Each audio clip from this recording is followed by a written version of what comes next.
The idea behind friend movement, it's really simple. The opposite of bullying is friendship. And if we can be a better friend to ourselves, if we can look in the mirror and say, I love you, you walk through life with confidence. You're not a target of bullying. And if it happens, you're less likely to let it depress you to the point of, unfortunately, where Tyler has taken his life. So we're dedicating this walk to Tyler and his memory, celebrating his life. And it's important to us to keep this conversation going. So tonight you guys are here, and we're so thankful for you to take your time out of your busy schedules to join us for this conversation. And this is truly only the beginning. It's a joke, or someone puts up a picture or something that we don't really think about it. We may laugh or chuckle about it, something like that. But actually now that as far as growing and learning and a lot of things, especially within the Friends movement, I've seen certain things and actually saying something instead of just looking at it and letting it go. I think those are things that I'm doing now as far as addressing people who do things like that. My name is Richard Pryor Jr. I'm an actor, singer, and performer.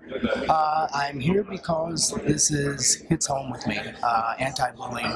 I've been through it myself, the good and bad and ugly, and know that there are ways and opportunities to come out of it. And I want to reach people who've been through it or are going through it at the time and be able to show them a way out and let them know they're not alone. So my name's Joe Serio. I'm a therapist and I work with children and adolescents, and I am the director of mental health services at a community mental health center out in the suburbs.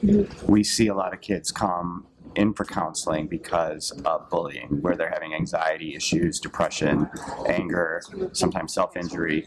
And so by focusing on bullying prevention, we can hopefully have less kids who get to that level that they need that type of care. And what we see in the schools is there's not a lot of effort being focused on bullying prevention, mostly because the schools don't know what to do. They're not sure exactly what to do to prevent it. And so that's really what drew my attention to bullying prevention, trying to help get the word about what can be done to try and prevent things from becoming so bad for these kids. Hi, my name is Andrew Croma. I'm a student at College of DuPage, and the reason that I came out this evening was mainly because I was bullied a lot through junior high and high school, a little bit in elementary school, but mainly junior high and high school. I came out as transgender 2 years ago, about when I was in college, because I was still afraid to do it at that time. I was bullied a lot because of that beforehand, because people thought that I was gay because I was just very masculine.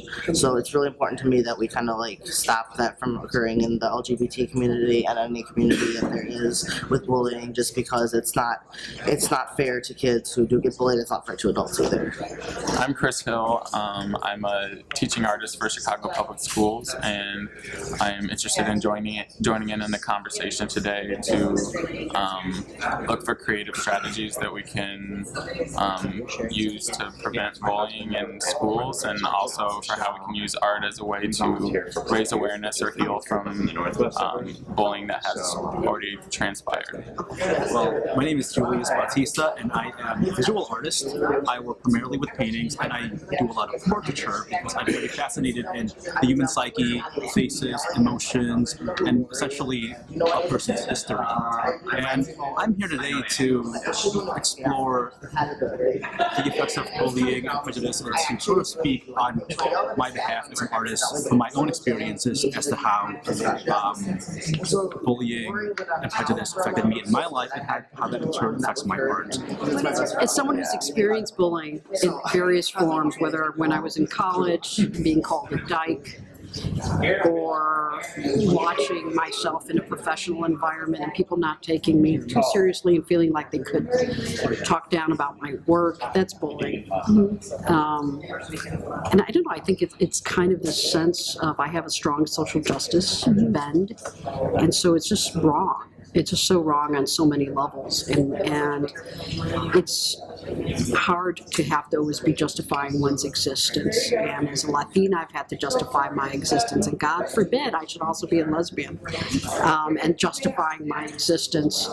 And I'm a first-generation college grad, justifying her existence. So it gets a little tiring, and yet I also have to say that all of this justifying or the fact that I've had to be stronger than most has, I think, perhaps made me more compassionate towards others. This is why I'm passionate about anti-bullying.